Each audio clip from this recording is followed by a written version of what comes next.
today. We're back. It is the Annex podcast, and I am one of your lovely hosts, Luna. And I'm sorry. Hi. And we're just two quirky educators navigating the ridiculousness and the funness of scaffolds and memos. That's our educational news and topics. Earth is ghetto, and I'm out. The foolishness and the foolery of the news and pop culture, and of course, navigating through adulting because we the new adults. Hashtag new adults, and just trying to figure out what to take with us from the past and what to leave behind and what to figure out. So, Terry, Wait. Cheers. cheers are in order. Cheers. Christmas break. We out, y'all. We on break. Oh man. Unfiltered. And this 2020 has run us for a serious loop this year. And it's almost coming to an end. Well, 2020 is coming to an end, not the loop. But hopefully things will get better into 2021. How you feeling about it, Terry? Listen, I got things to do in 2021. I do not have time for coronavirus. I am planning a wedding. I need it to happen. Yes. So I have decided that if Corona decides to hang around, I'm changing my date. I'm not doing it. I am not. I'm doing it. Like I know people are getting married with the mask on. She's not doing that.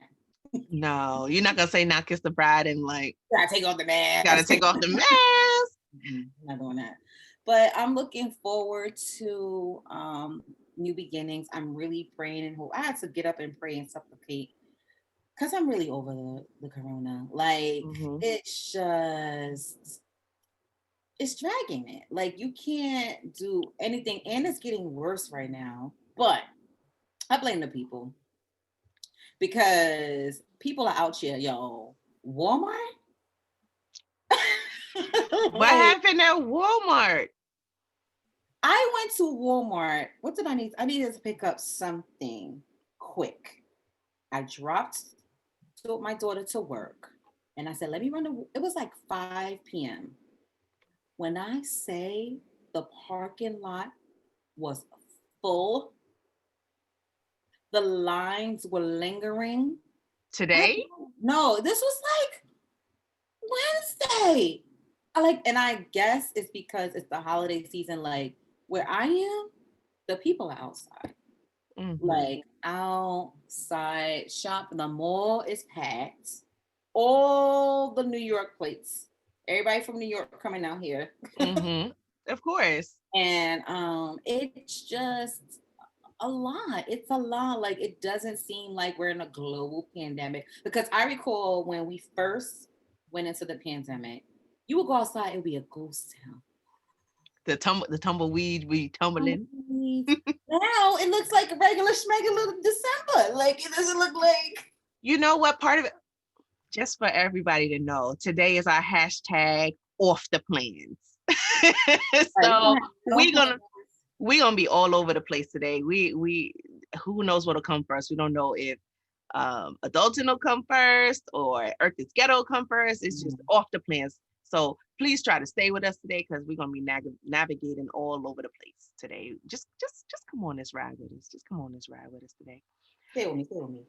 I think part of it is that people are feeling that the corona scare that we had like in the first maybe 4 months, that's not as present.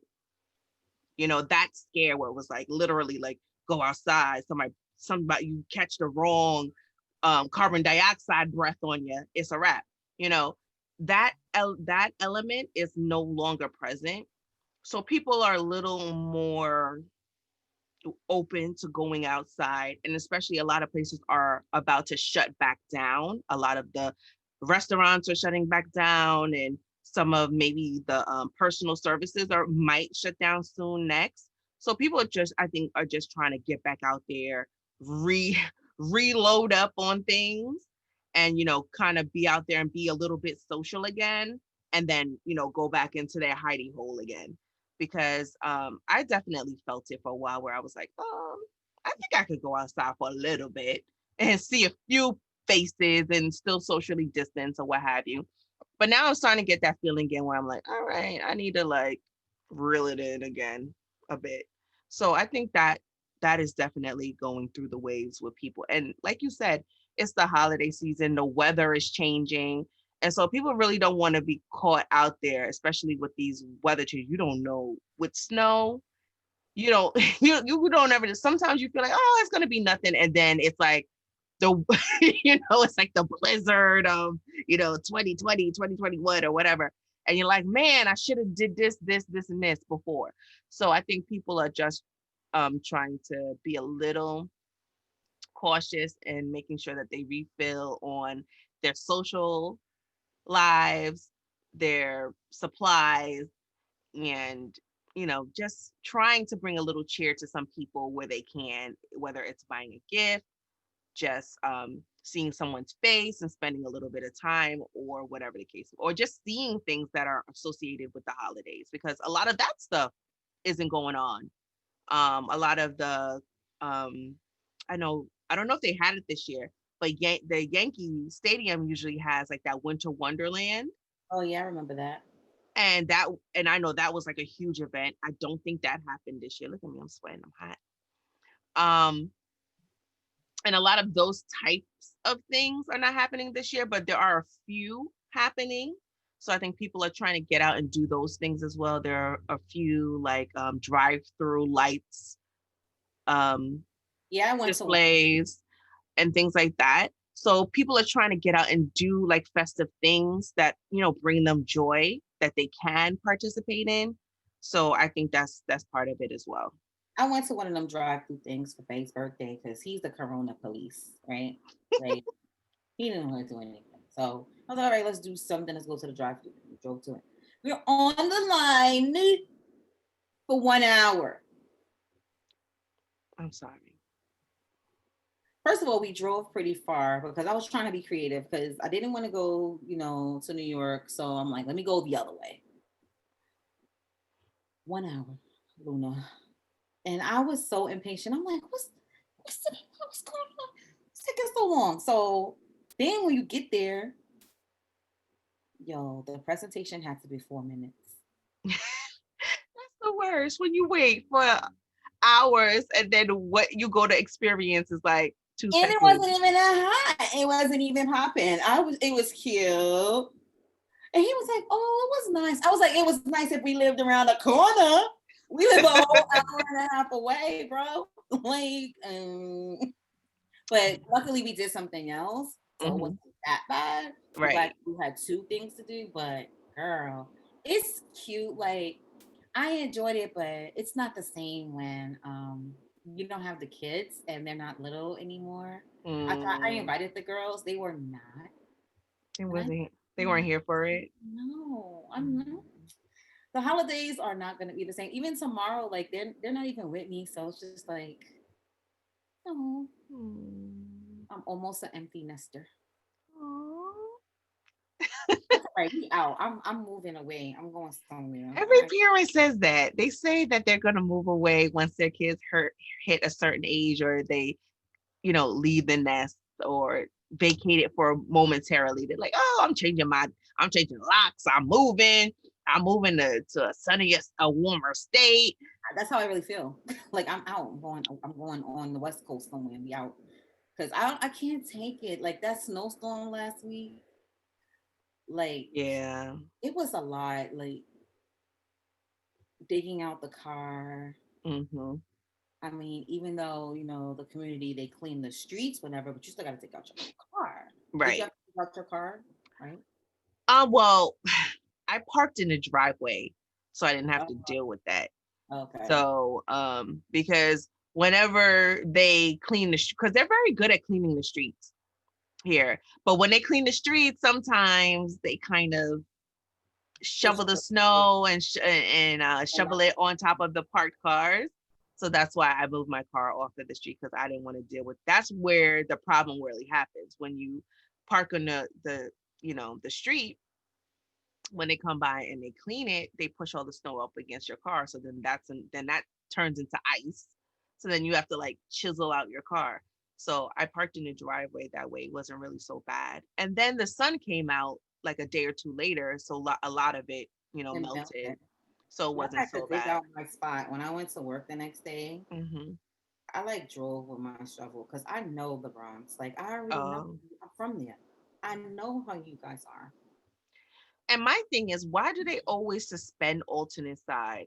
We Like can't park nowhere. you shouldn't suspend it. Like I get it, but you Right. shouldn't suspend it because when you don't suspend it, then you can actually clean the street. And exactly. And then nobody has anywhere to be. And I'm just like, so no, at least like nobody has anywhere to go here. There's no parking. You're driving around. Everybody's home. Everybody home. Even though, even outside of like the snow, like parking in New York, why does everybody have a car? Like I just don't understand it. Everybody has a car now. Like 10 years ago, it was okay. Like, but now everybody has a car. Where But y'all going? You're not but I going. You're taking the I train think part there. of it is that there's all these like zero down That's deals and it. stuff like that. It's So, the zeros and that's appealing to people, zero down for whatever, what is it, 6 months, 12 months, depending on, the dealership, so it's easy to get a car, I didn't drive until I was in my mid 20s, and I thing. took the train and the bus everywhere. The only reason why I decided to get, first of all, I failed my test like 3 times because well, I have a problem with parking, but I'm better now. Of course, because you work in the Bronx. Everybody knows how to park if you work in the Bronx. Yeah, no, no. I had a problem like with driving. And I felt like I was slighted like two of my road tests. I feel like the person had a bad day, but that's neither here nor there. Anywho, so I really just took the and the train everywhere, every borough. I've been to Staten Island. I've been on a boat. Like I just was out. But then I had kids, so when it was Jada and we would just roll in whatever. Just me and her. It's fine. I was on the bus. That's how I taught her to read. Learn how to read Dora books. I'm never gonna forget. Then Madison came, and it was just like, all right, um, yeah, this is tough because people will not get up. No. I had a stroller and a toddler, and I got on the bus.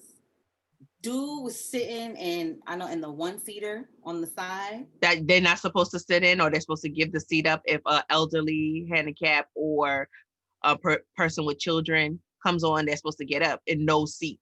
I was like, so, because I'm ghetto and I don't, I've gotten better. I was like, so you're just not gonna get up? You see me with my kids? Like it was no problem. Oh. Then another time I was on the bus, somebody like pushed my toddler a little bit. Mm. I almost got arrested that day. I was like, you know what? It's time. I need to get myself together. We need to be in our own space because I'm gonna have a fight. Like we're gonna fight because you guys are rude. I Mhm. always get up, even when I was taking the train to work. When I used to work, I always get up for elderly. I always get up for pregnant women, and I always get up for even little kids. Them little legs can't handle the train jerks. Why No, are you doing that? And you they will see a can't. whole bunch of dudes sitting and watching young people. No etiquette. Like I do not miss. But you know what? That has to be taught. It does. And and for the most part, I want to say, and correct me if I'm wrong, a lot of these young people are traveling on the train since they're very young and by themselves. So there's no one there to tell them, okay, this is what you do, or to show them this is what you do in this situation. You know, that would Well, be that's old something school. that would be something that they would have to either just pick up on, looking around and observing and like saying, oh, that's something that, that's social etiquette, but for the most part, they're not going to do that unless they're told, okay, this is what you do, or they're shown this is what you do.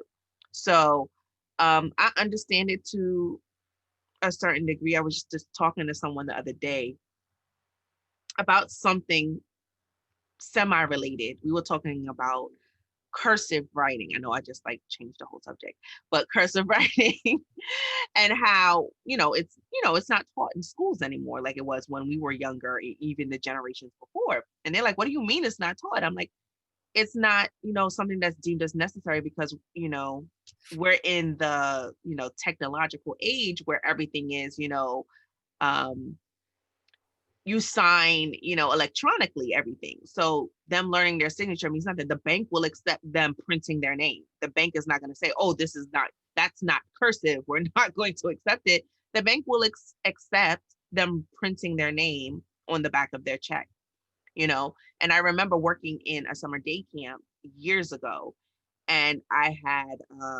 like third and fourth graders, I believe. Third, fourth, and fifth, or third and fourth, I can't remember, but I was teaching them cursive. And I remember some of the counselors who were teenagers, asking, they were like, hey, can we sit in on your lesson during the day when you're teaching cursive so we can learn? And I was like, sure, if you're, if this is your lunch break or whatever, when I'm teaching it, or I scheduled it so they could come. And they would come and they would sit in because, they would sat through a whole orientation. They're like, oh, you have to sign the back of your checks when you go to cash in. They're like, what do you mean? What's that? What do you mean by sign it? So there's generations of young people who are, a lot of them are adults now, that do not know how to write their name in cursive just because we've moved into this era where it's not deemed necessary. Handwriting at all. We don't teach handwriting at all. No, penmanship is not taught I because, was taught penmanship because I went to Catholic school and my dad also was very adamant making us write at home as well. So hmm, people often compliment me on my handwriting, which I right. think it's awesome. But they're like, "Oh my goodness, you write so neat." I'm like, "Oh, I You're guess like, that Catholic school training and also my dad at home." yeah, but that's, Speaking of that's parenting, the key word, at home. speaking of teaching children at home, let me tell you something. Let me move closer. She gonna move in. Hold on. Let me, I need you to share this with your friends. okay, I'm Parents, coming. Hi, parents. talk to your kids. Hmm. Have conversations with your children, Yes. please. As Hmm. soon as, even when they cannot return the conversation and cannot respond, talk to your children.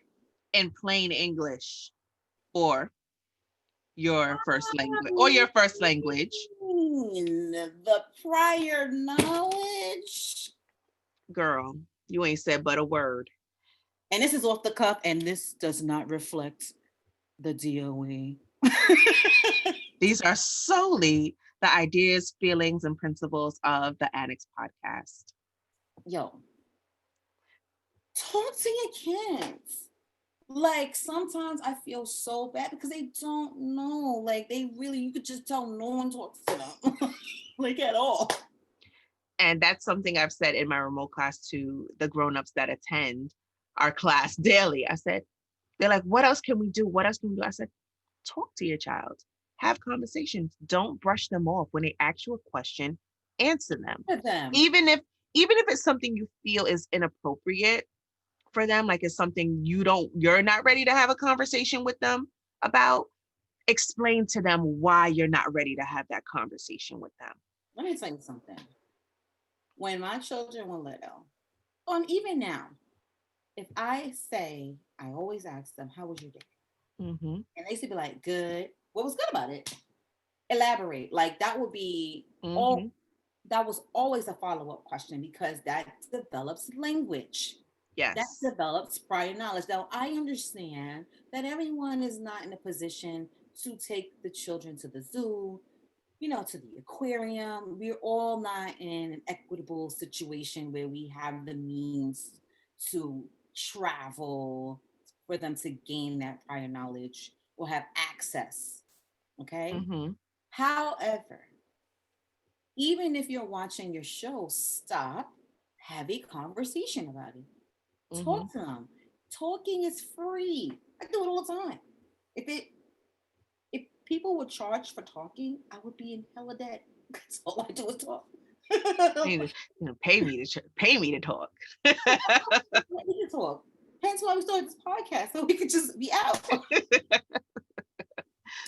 all we Yes, absolutely. I tell them all the time. I tell my students that all the time. I said, listen, in our unit right now is about language. It's all about acquiring. And this poem, oh my gosh, these two poems we read, the figurative language, like we talked for like a whole hour about this one short poem.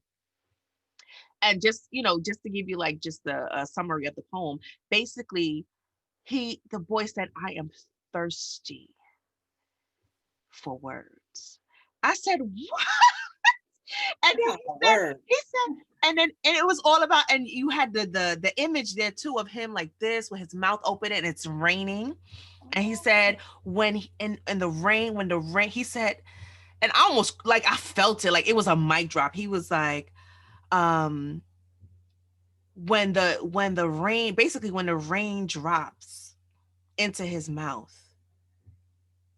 he said, I thirst,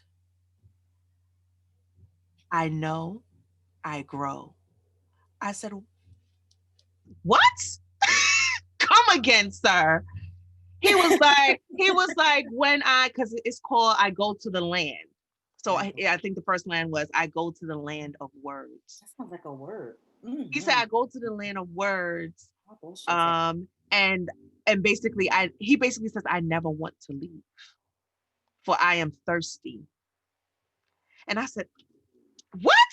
So it was just like, and they got it. They were like, they're like when he drink, he's like when the raindrops comes down, it's a new word, and each raindrop he learns a new word, and it's a part of him. And I said, but that's what happens to you when you read. You acquire words, and those words are a part of you. And yeah, yes, it may take time for you to um, quickly access them, to be able to quickly access the vocabulary that's in your storage within you, but it's there, because I told them I'm tired of seeing these dead words, the mad, sad, bad, glad, Yeah, give I me used give me to some say more. happy. Yeah. No, so the other day, and I teach little kids. I Hmm. said, I don't want to hear the word happy. I don't want to hear the word excited. I need you to talk about how you're feeling. What are you feeling? So I would model something and then they would try. So, and then sometimes like they all will say the same thing. So I'm like, everybody's feeling strong today. You know what? It's just developing the language, because when you develop the language, that also assists with reading, because they have to have the words in their brain and their mind so they can connect it to the print. Okay. Hmm. Parents are not talking to the kids. Stop giving them the iPad or giving them the game and just going about your day. You have to talk to your kid. My kids are older and I still talk to them. You know what I mean? My parents still talk to me. It's just so important. Like, you gotta talk to your kids and you gotta keep it real with them, and tell them things. All parents cannot read. We get it. All parents Hmm. do not have the language. Even if you, like you said, talk to them in your own language, because the more literate they are in their first language, they can make the connection to English.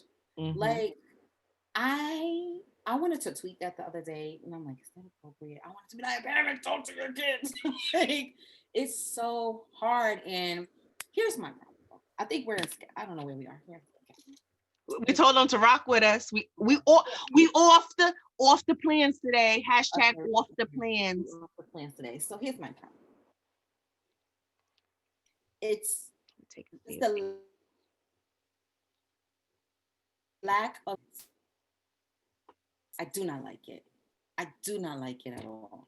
Meanwhile, we are being held accountable during these times, but the parents are not being held accountable. But we both working together, especially in the blended model or even Hmm. in the remote model. You're working. It's not like you're sending your child to school every day, and we would take, we'll do most of the heavy lifting because we have them every day. It's different now, a lot. of the responsibilities on the parent, and there's just no accountability. And that's not in all schools, that's in our system, because I heard charter schools way different. Like the parents are held accountable. I'm never going to forget, I went to a charter school orientation, and they said if your child's missing an assignment, all of y'all come in on Saturday to do the work all day. Like, Mhm. you got to be here too Saturday. Yep. Play your schedule. Like, Report. right. Report.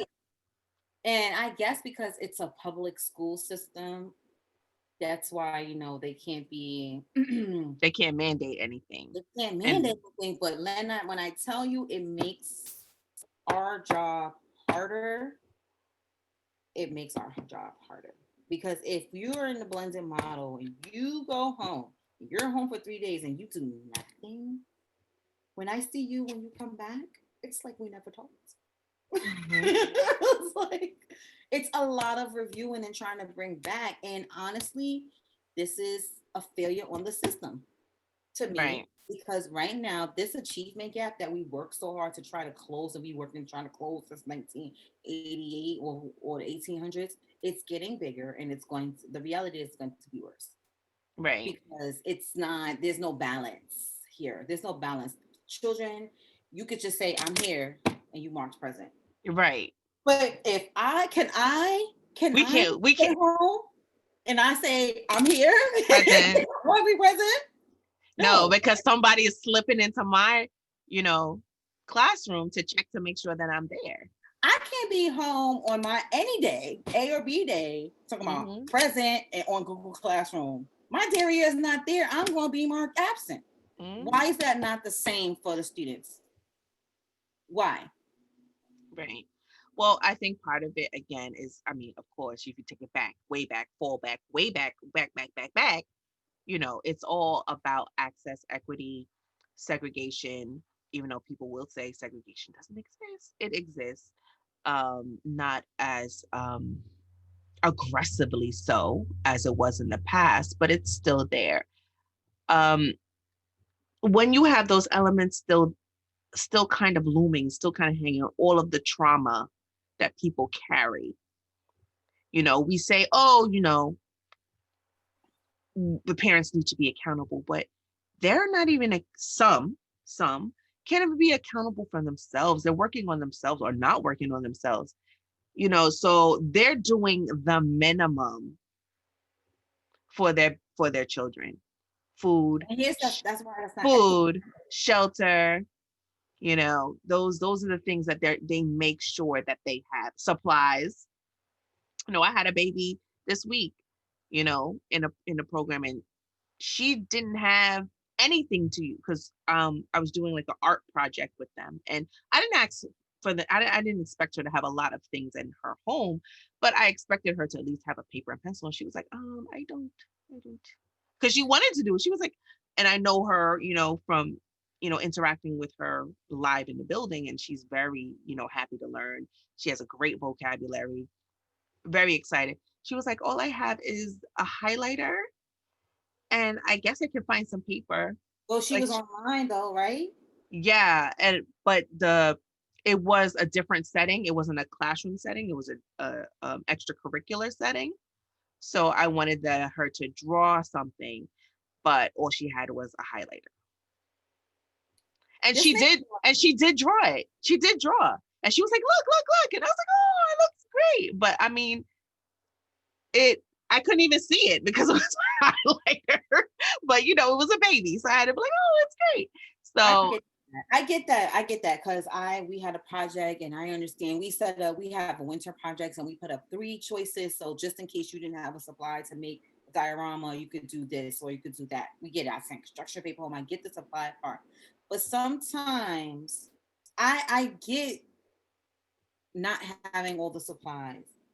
But why is it okay for you not to do the work and you're still being more present and you don't do anything? That part for me is a system. And again, like we've been saying over and over again on the show, and I hear everywhere, what this pandemic has shown is how this system is failing our community, mhm, because that the expectations are low on the floor for the parents and the families. You don't set you know how we set high expectations in a classroom so Mm-hmm. that the kids can meet you there? They're not setting any expectations for the parents to get where we need to be. Because if the expectation was there, then you wouldn't say, okay, all you have to do is just connect with your teacher or someone in school and you're more present.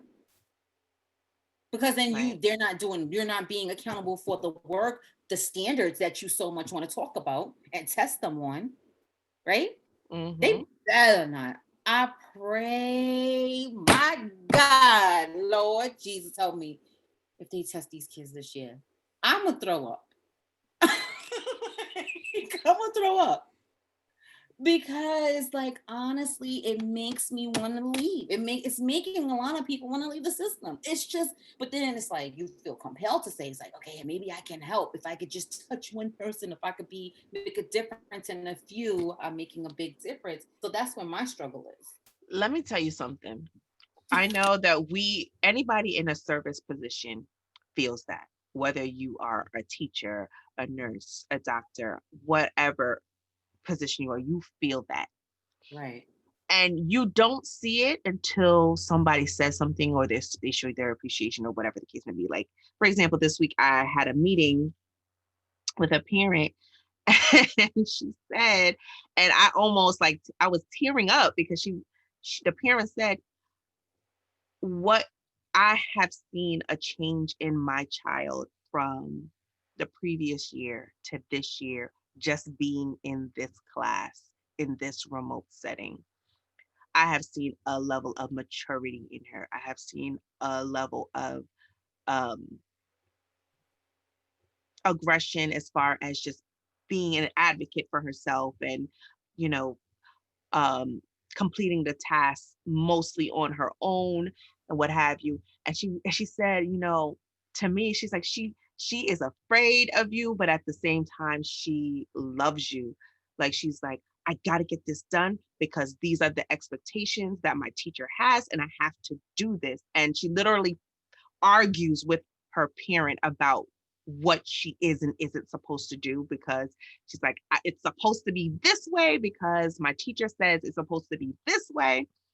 And, she is a total, and I remember her in the building that, she was like very needy, very kind of emotional, very, kind of awkward when it came to kind of social interaction. She didn't know how to interact with her peers appropriately. And she just wasn't having a good time in school. And she's like a shining star in our remote class. And the parent was like in tears in the meeting, like, thank you so much for, all of you, because it's three teachers in our room, for all of the work that the three of you do, because you are really on top of, the students in the class. You're stern with them, but you're also very nurturing, very loving, and it's really felt, and you can see it in the way that they engage in their conversations. And even she's there every day. So she sees how they have grown from September to now. Now for us, like we're like, oh, you're not doing what you're supposed to be doing, and we're like frustrated. But on their side, they view it differently and they see it differently. And when you have those kind of intimate conversations with them, you kind of get a different perspective on what's happening. Yes, in the big picture, it's not it's not good at all. It's not. But the small steps that we are taking, that we can take to kind of get ourselves and our communities, our school communities, to the goals we want to be at, I think it does make a difference. Even though we feel like, we carry, this huge, heavy burden of, we want to change the world, we got to kind of, start where we are I see and the then difference in the bring it. students that do their work when they're at home and when they do their work in school. There's a Right. clear difference in those students than the students that when they're home they do nothing. You can see the clear difference. You can see the difference when the parent's involved and when the parent is not involved. You can see the clear difference. But I agree. Yes, our expectations for the kids help them because I see differences, small differences in some of my students as well. Like I'm like, oh, okay. I remember you couldn't do that now. You do this now. Fine. I want, if I had a perfect school, it would be where the parents are held accountable. Regardless of the situation, you got to get your child to school. You know, you got to get your, you should want to. You should want to fight and advocate for your child, not sit and wait. And I understand it has to be taught. But if we give the same pressure to the parents like we do for our kids, then Mhm. maybe we can see more of a difference because we can do everything we can for the kids. Like I said, when we have them kids in the class, I didn't worry about it. When I had them every day, I didn't worry about what was not happening at home. That's why I'm not a big homework person and things like that. The reason I'm not even a big homework person now, but what I do want you to do is do something when you're not with me because you're blended. Mhm. Feel like the gap, the blended for me is not my favorite. I feel like I you can have more impact when you see them every day. Like I feel like even remotely, if you see them every day, it's still a little bit better than when 3 days you see them, 2 days you don't. Right. Because you can't control what goes on at home, given the different unfortunate situations in some homes. Some kids are in shelters, you know, and some parents do not have time to do that, but you should at least try to get your child on.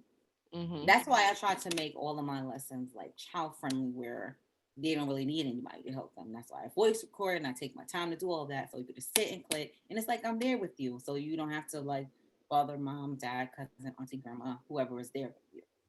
But I do feel there needs to be more accountability held about the standards and the work because that's what we're being held accountable Right. for like what they're able to do. If they're able to meet those standards, you're gonna be rated. I'm gonna be rated. Everybody's gonna be rated on that. Why are you gonna rate me when I can't control?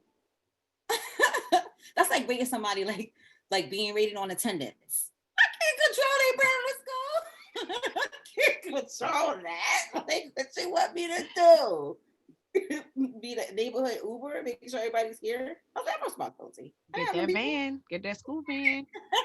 So I think that's the part. That's the part. Like I'm really have been bringing and supplementing because it's a lot, and that's hence why this is happening because we get a moment.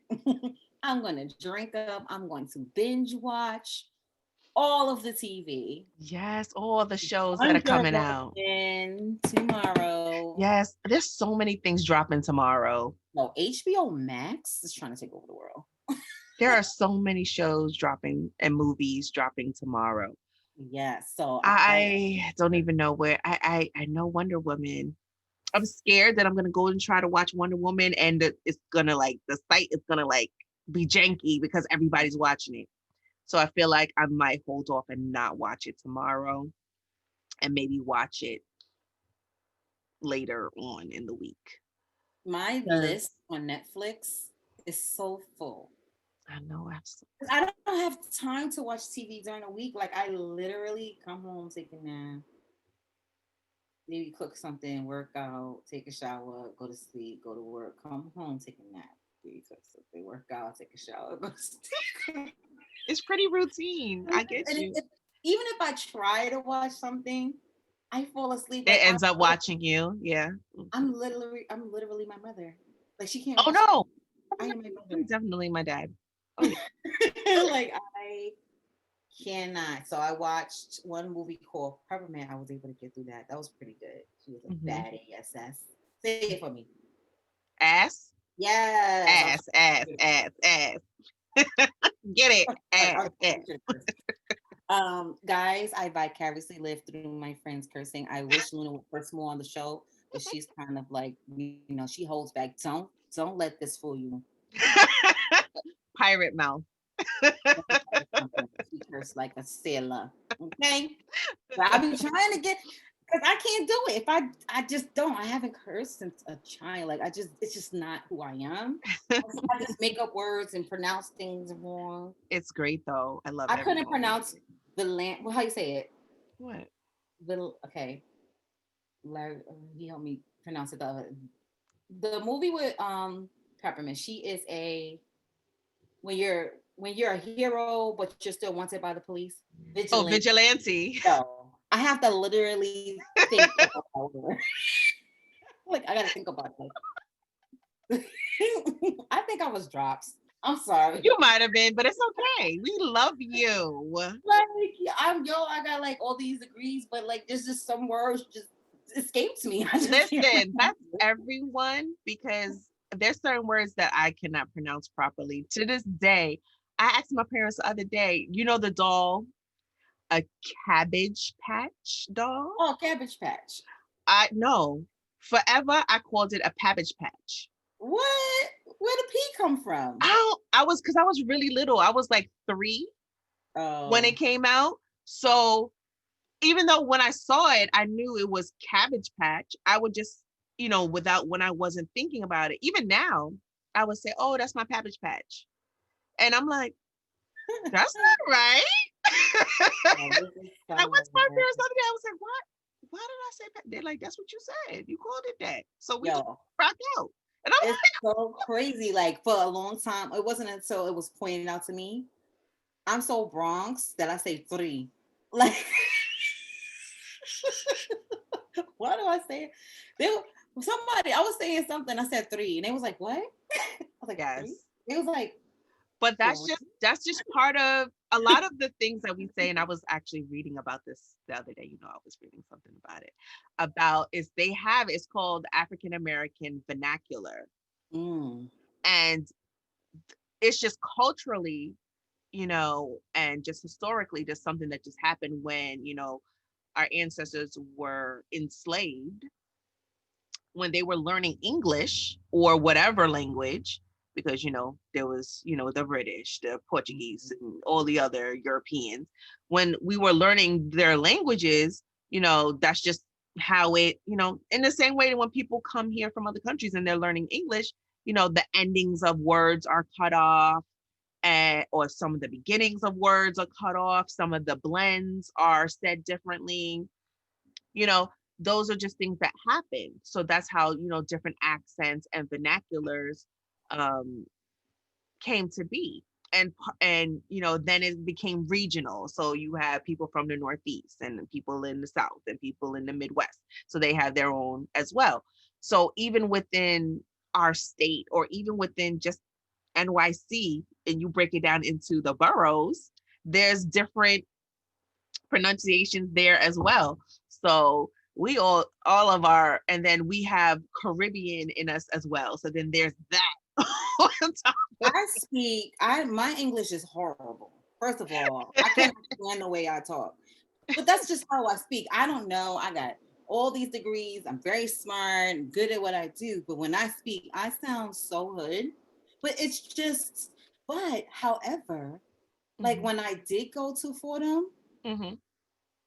I don't know. I was just able to articulate. But when I'm talking to my friends or if I'm relaxed, You have on one a time you have on I a different remember hat. when So I was talking to my principal one time and I said, I said, what just say? you were comfortable. I was too comfortable. I was like, and this and that, and like there was there's a whole song called but that's so New York. But I was because she does make me feel very comfortable. I feel very relaxed with her, which Mhm. is a good thing. But then when I said it and I reflected, I'm like, she probably thinks I'm so ghetto, but I don't know.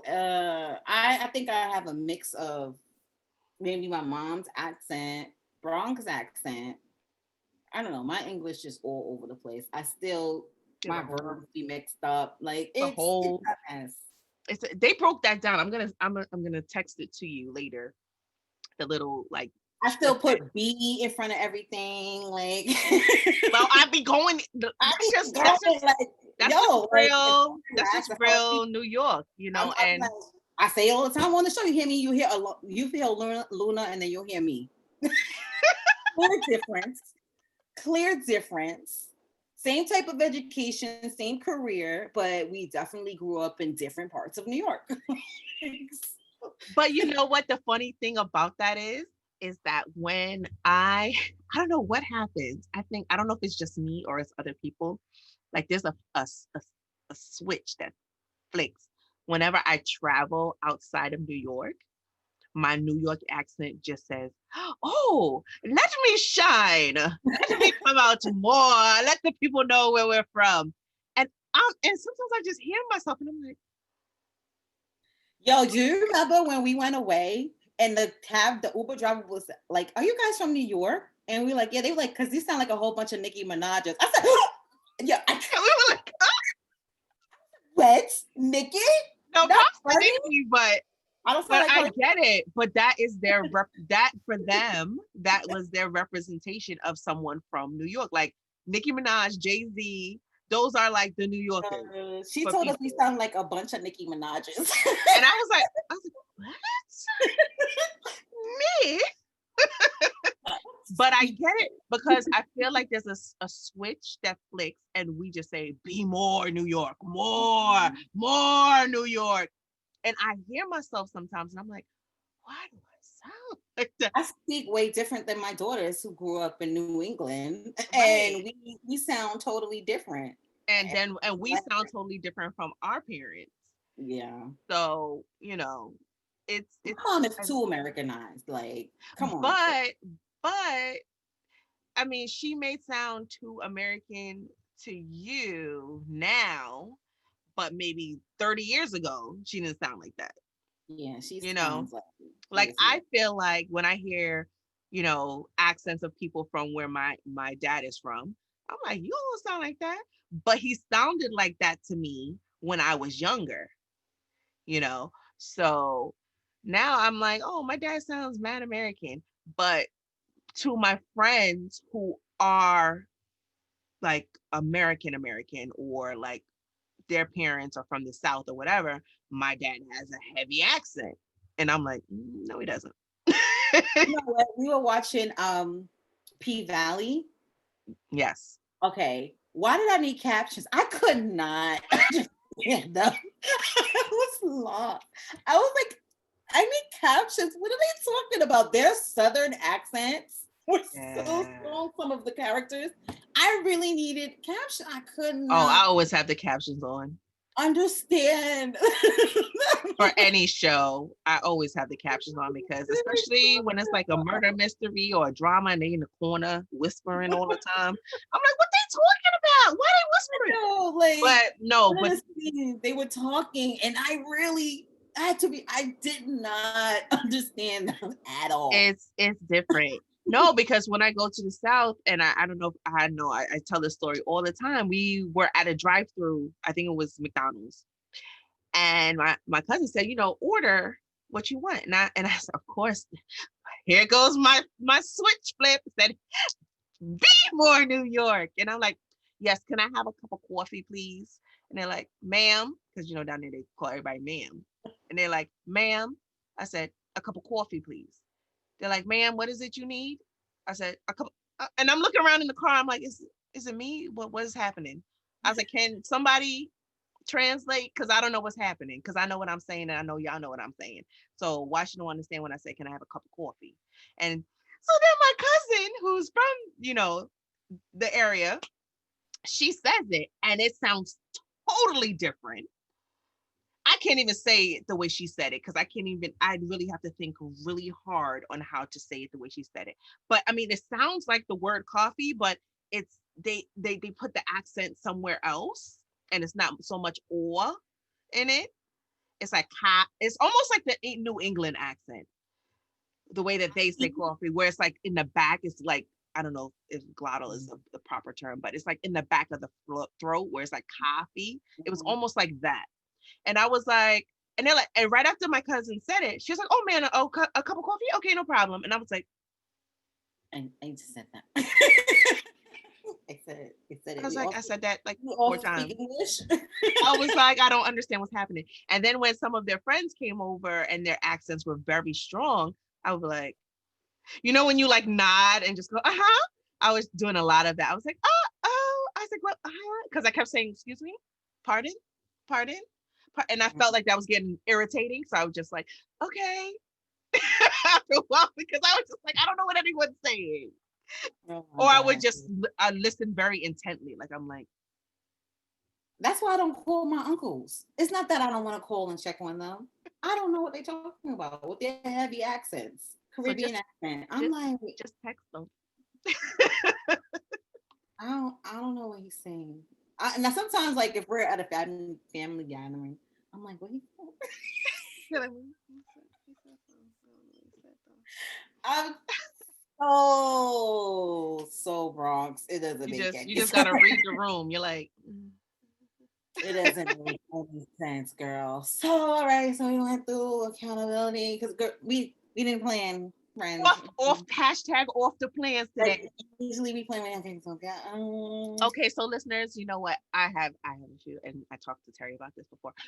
So, as far as like adulting, we were talking. Well, I mentioned that I was just thinking about like some of the. Well, one thing that was really dawning on me this week, in the past 2 or 3 weeks, is that um everybody is on their own journey, and you begin to figure out what works for you at a certain point.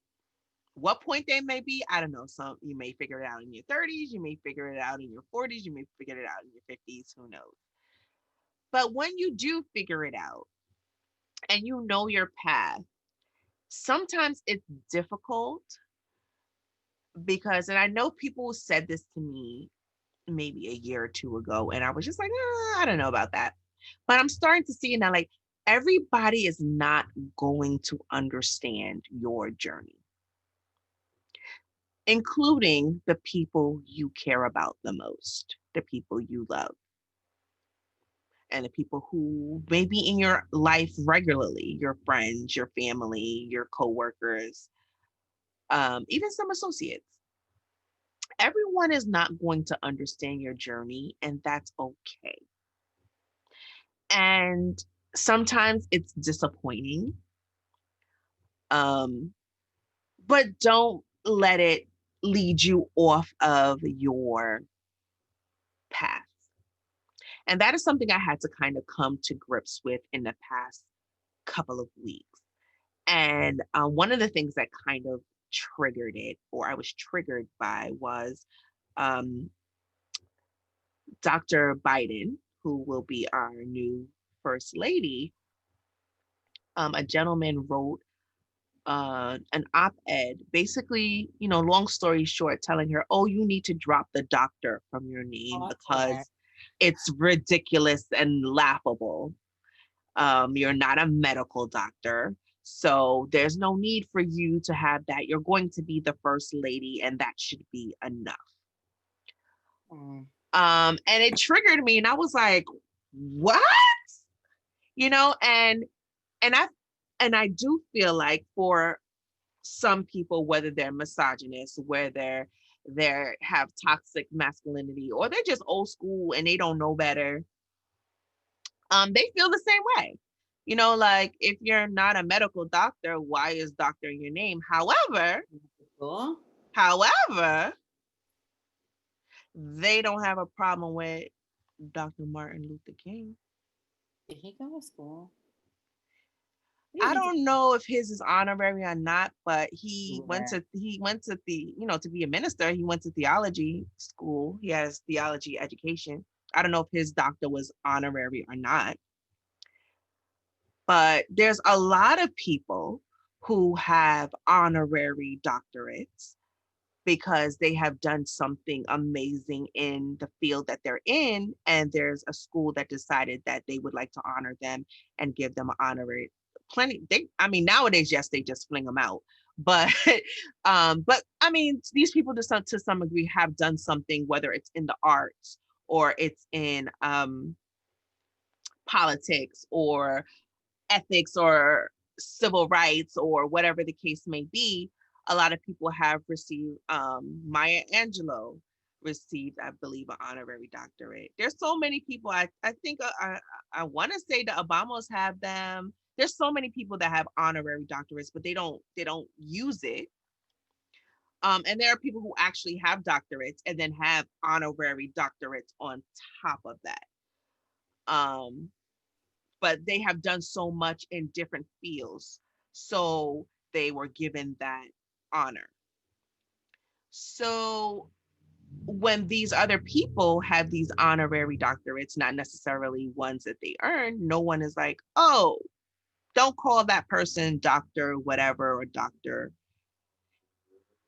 So that's why I'm like, well, she did a lot of work to get that degree. Anyone that has a degree, for the most part, did a lot of work to get that degree, whether it's a bachelor's, a master's, an associate's, a doctorate, whatever it may be.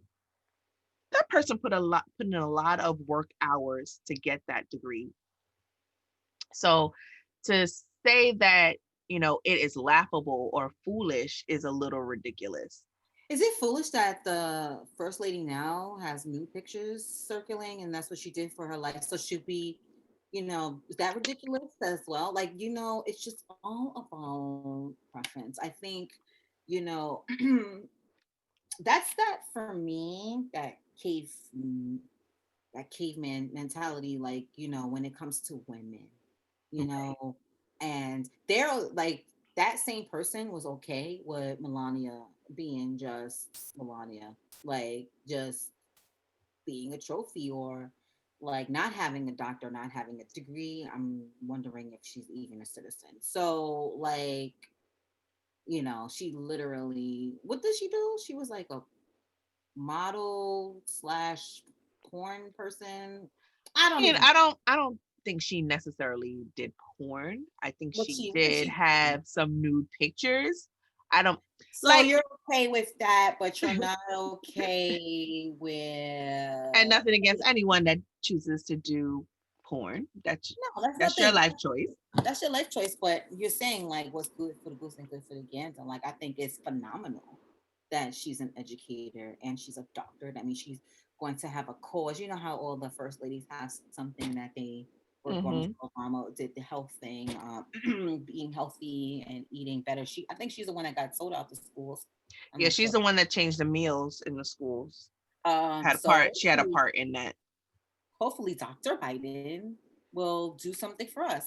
You know what I mean? Because initiative for education, because that is what's lacking in this country. And I'm sure that person, needs to go sit on Ayana's couch because they have many, problems. My thing is with, just the gender roles, and Hmm. for a long time I felt insecure because I wasn't married anymore. And Hmm. I felt like a failure Hmm. because, the first thing is like, is she married? You're not married, you need a husband. When actually, I don't need anybody. You understand? Because I've worked really hard to get what I have. So it wasn't until I got comfortable with the idea of being with me that great things happened, in my life. But for a long time, that was an insecurity for me. And I think also that's cultural too. Hmm. And also cultural, and not only in like where my family's from, but also because I grew up in the church as well.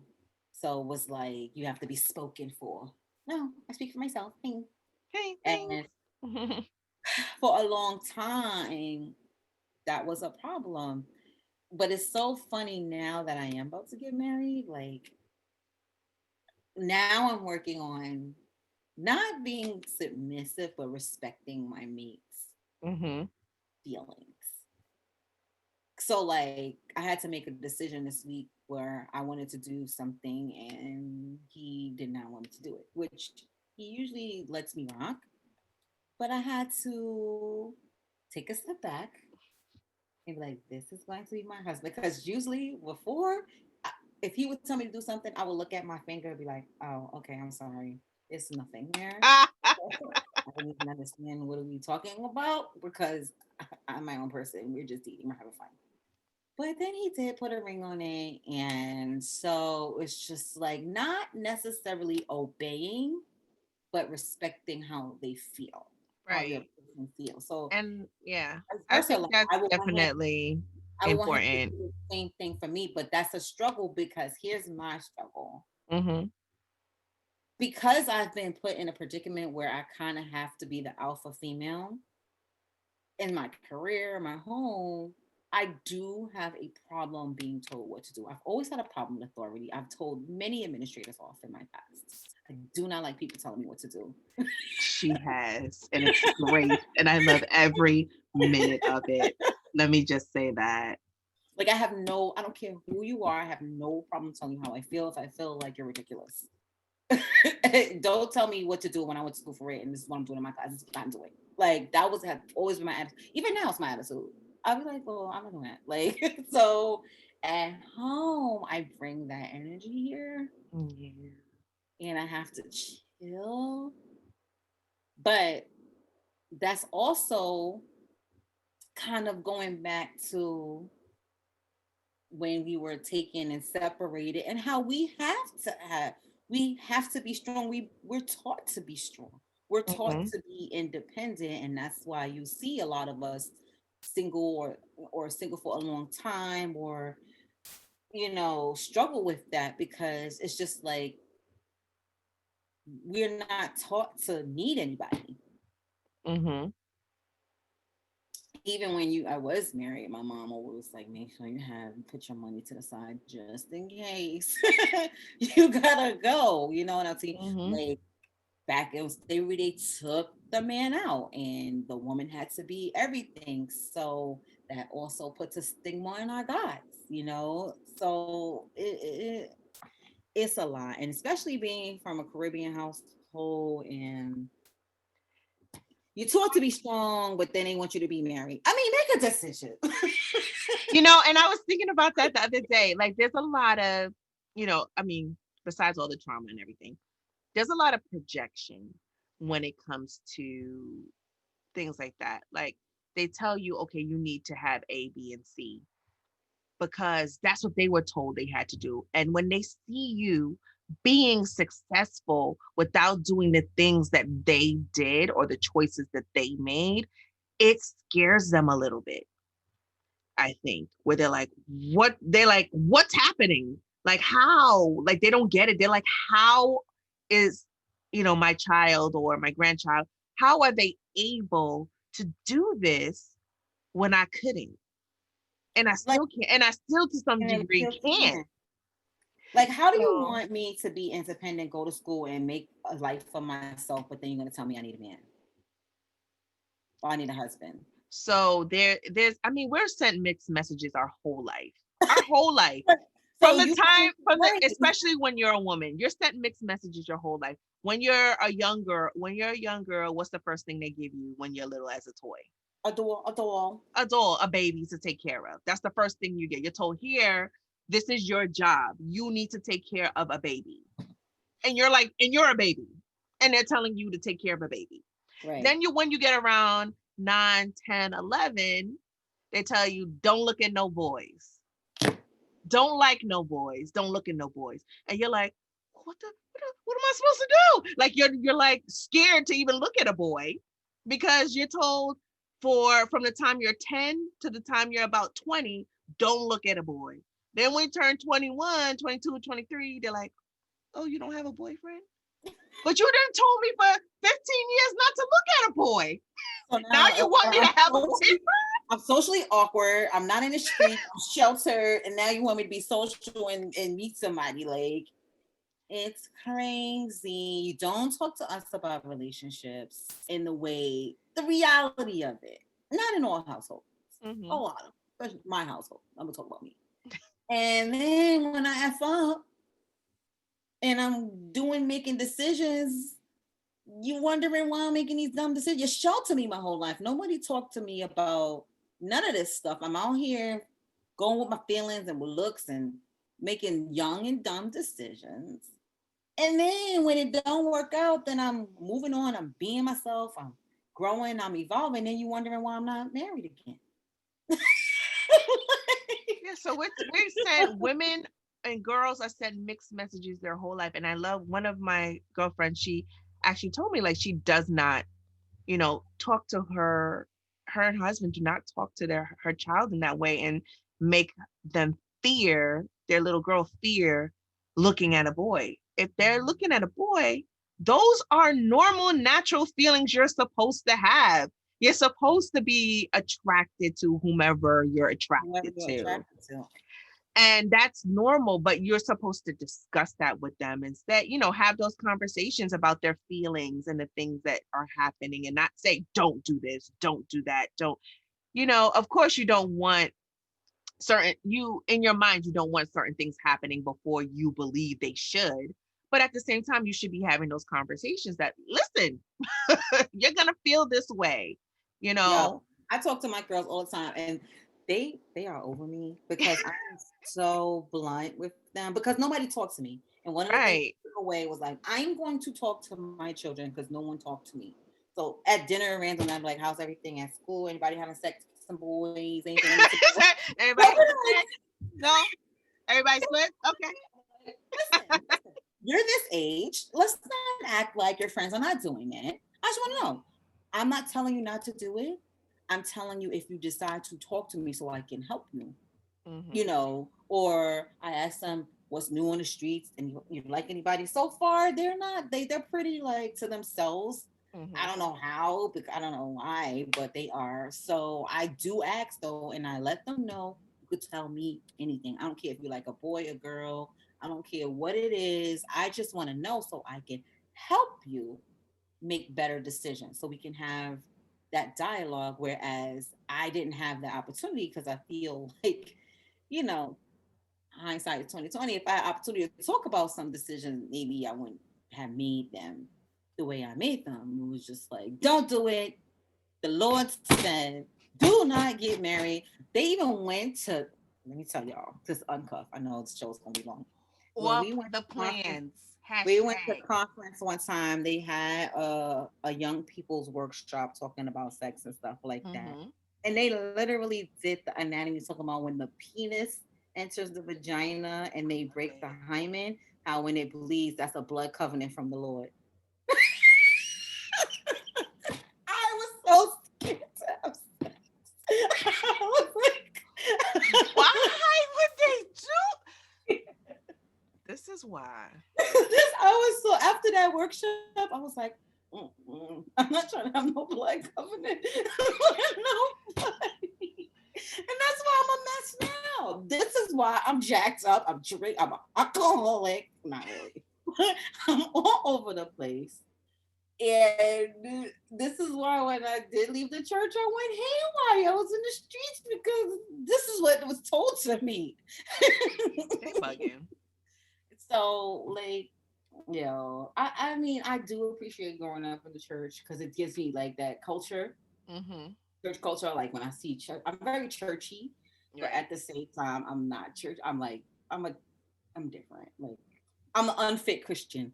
I follow a website that Instagram unfit Christian. That's me. Like very churchy, but then we're educated, so Hmm. we don't just we ask questions and And yeah, I think that was part of our education.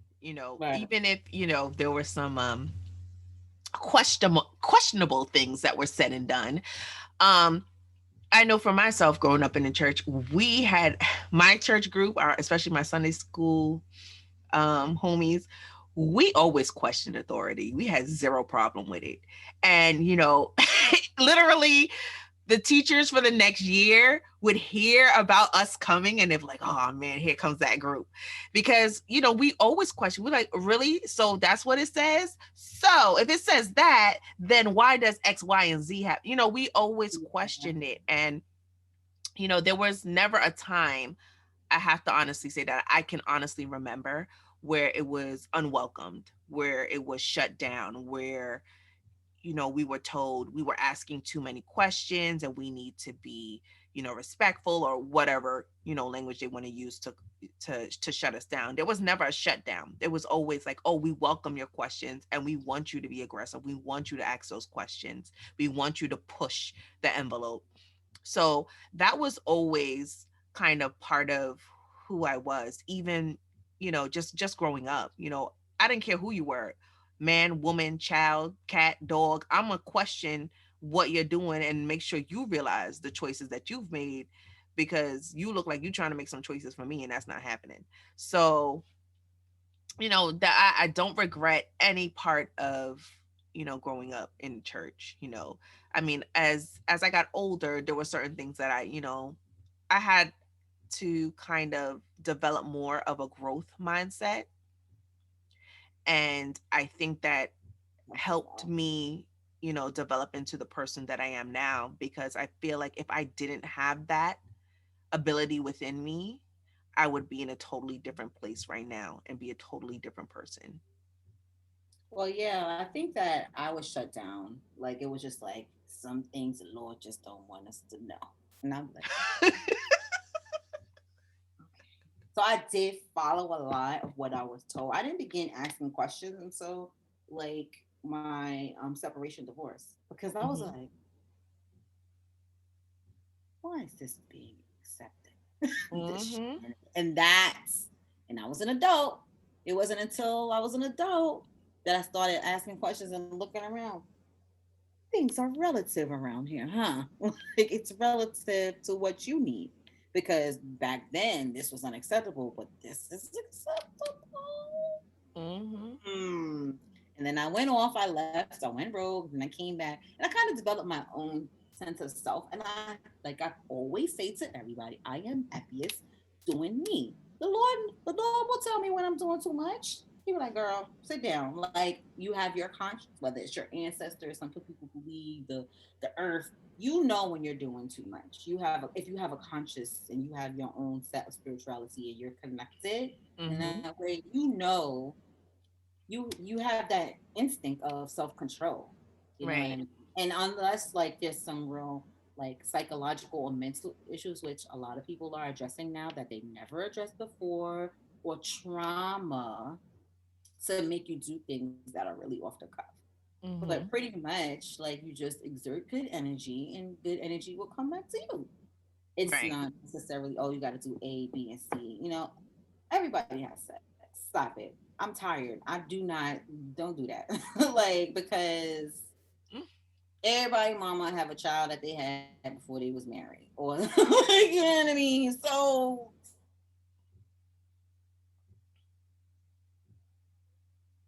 and to love, you know what I mean? Not to go out here robbing banks, which sometimes I think about. The Lord knows my heart.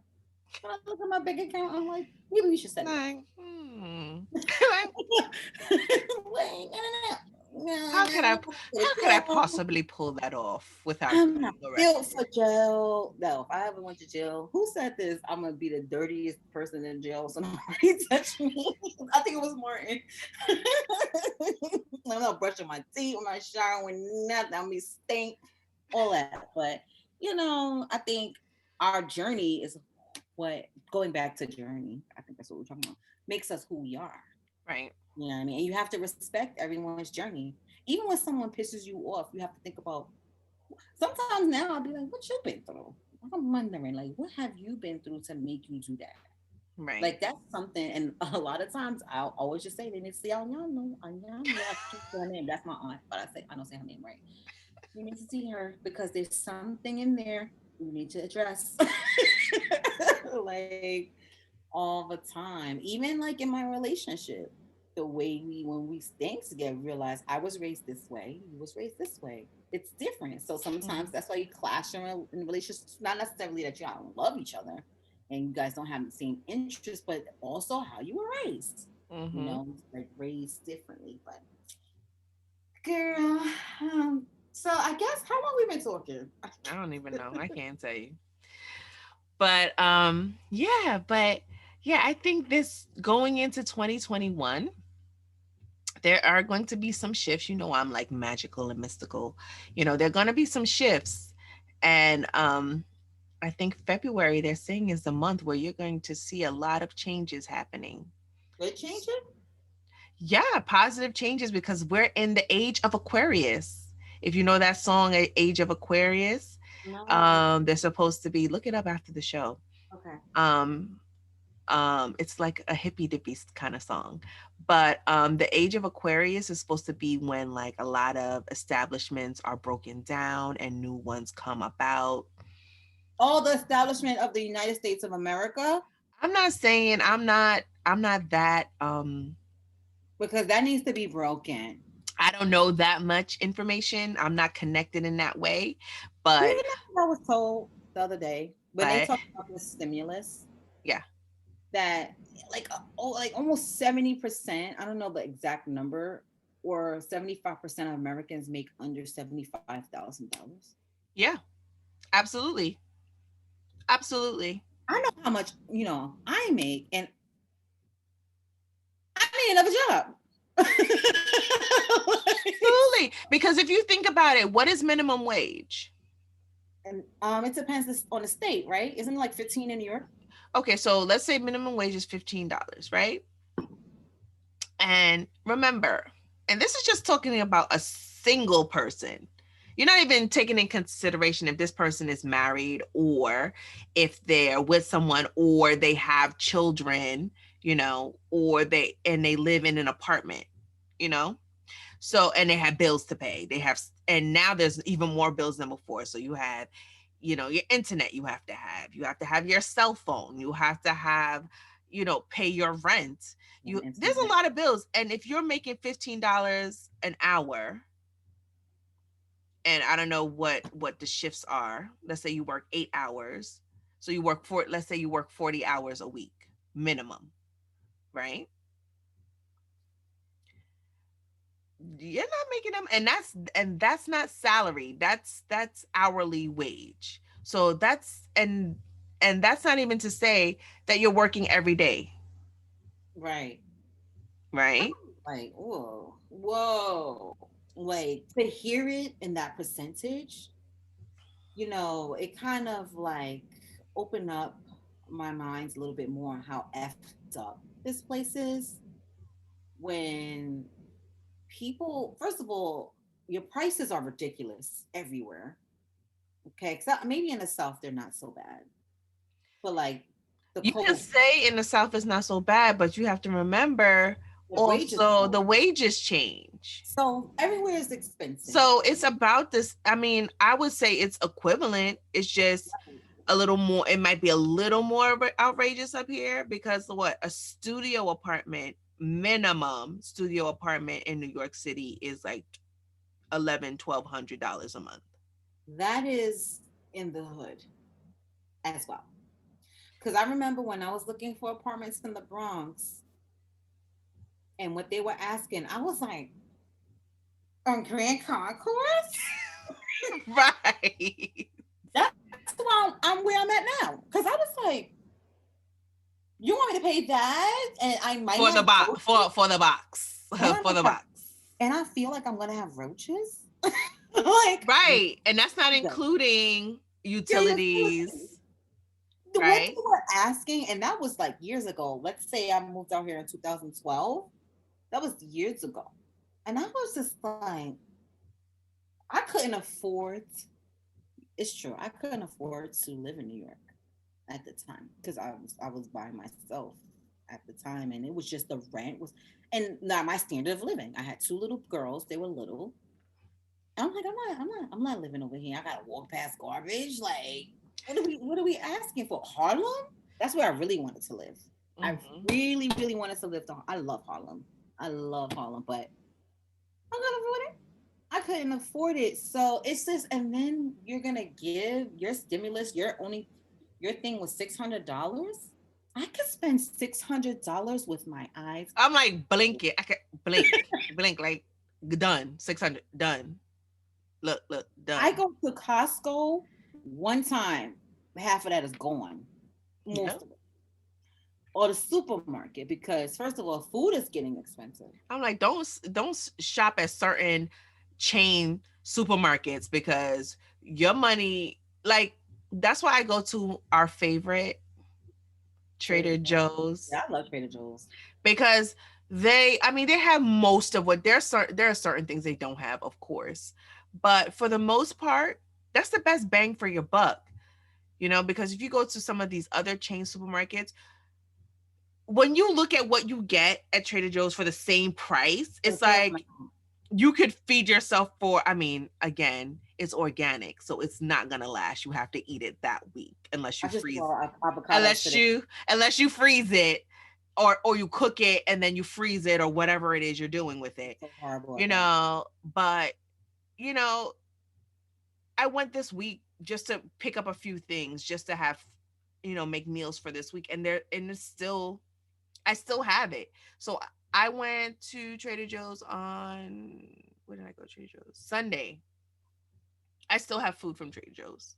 The thing about Trader Joe's for me, like I can shop there if it's just for me, but then when I'm thinking about shopping for my people that I'm taking care of legally, um You are I such a wonderful person, because it was like, I guess, this is me speaking as someone who does not have offspring.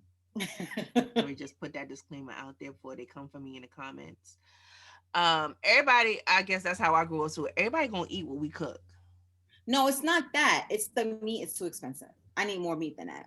Oh, right, because they Like only, I can get they give you everything a small amount, Yeah, I can get because everything it's, yeah. else, but the meat I cannot get from Trader Joe's because again, my girls are growing, and that will be gone in 2 seconds. What I bought a about, bag of chicken oh, from well, there. that's not convenient for you. You know the little chicken wings they have, the little bag. I bought a bag of chicken from there. It was gone in one day because they're big. So everyone's having like 5 pieces. It's little. I have like 5 pieces. You know, my mom Mm-hmm. was here at that time, and it was just gone. And it's not that anyone's being greedy. It was just a smaller portion. So for me, I have to get like Do like meat my and stuff. dad. Everybody drink water. That was our house rule. We was like, Yeah. Daddy, we're hungry. Go drink water. Like that was drink. He's like, there's bread and water. Oh my gosh. So Like that real, like that's how like you I'm met my dad. like, He is yeah, just so sweet, so yeah. loving, so giving. But yo, this dude was really, and my parents probably was struggling, but we just didn't know. Oh, My we were poor. I dad, didn't know. I thought we was rich. me too. So my dad was like, bread and water. He was like, Yeah. that's what they eat in jail, bread and water. I can remember that to this day. He's like, bread and water, that's what they eat in jail. So go have some.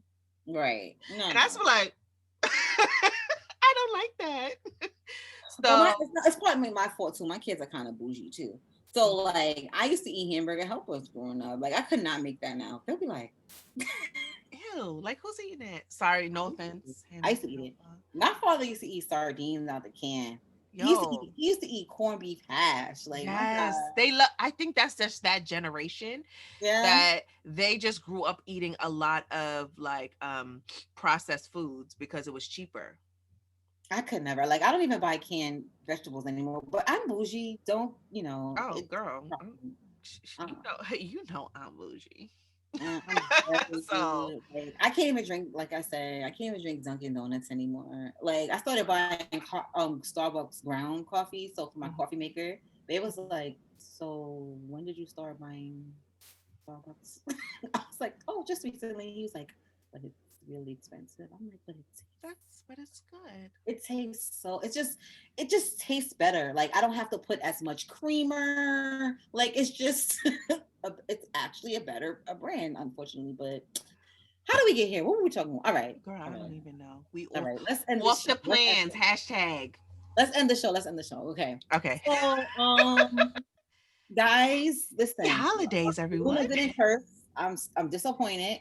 I wasn't moved. I wasn't moved to. I wasn't moved to. So maybe we'll have another off the cuff, and she'll And it's the actually holidays. I don't she'll want do to an do f that to the bomb people. for I don't want us to do that to the people for the holidays. or a B word. You know what I mean? Like that's what I was looking for. You know. Everyone hug a teacher. Please, please. I mean, Well, air hug, virtually hug, elbow bump. A we don't teacher. even know. I can't even remember what we talked about today. I might even listen to the show because now I don't remember what we talked about. We were all over the place, but it's okay because you know what? We deserve. Damn it, we Yes. deserve. We work Cheers, my friend. hard. Yes, all the lesson planning. I was lesson planning today, voice recording today. I was like, why am I working on my day off? That's how dedicated That's we that are. dedication. That's how dedicated we are. Trust me. Trust me. Nobody's not working hard. Even if they're the laziest one is still working, honestly. Hmm. In this Absolutely. in this panorama, as Crystal would say.